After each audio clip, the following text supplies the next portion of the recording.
এখন আপনাদেরকে দেখাবো ডেল্টা 2.2 কিলোওয়াট ইনভার্টার রিমুভ করার প্রসেস। দেখুন, আমি প্রথমেই কিপ্যাডটি ওপেন করে নিলাম। এরপরে দেখুন এইখানে এই কানেকশন কভারটি ওপেন করব। দেখুন এখানে ডান পাশের এই কানেকশন কভারটি, এই যে এখানে লক আছে, লকটা রিমুভ করতে হবে। দেখুন লকটি দুই সাইডে 4টি লক আছে।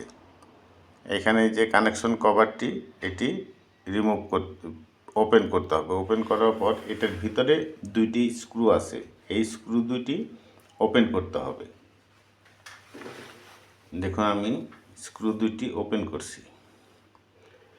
একটা স্ক্রু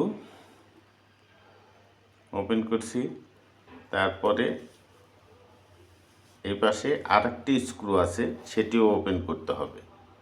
যে পাশে আরেকটি স্ক্রু, এটিও ওপেন করছি।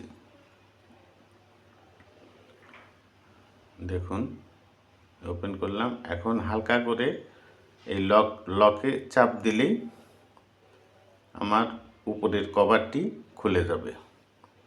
দেখুন দুই পাশে 4টি লক আছে, এই লকটি খোলার পর হালকা করে উপরে চাপ দিলেই আমার ইনভার্টারটি ওপেন হয়ে যাবে। এইভাবে আমরা 2.2 কিলোওয়াট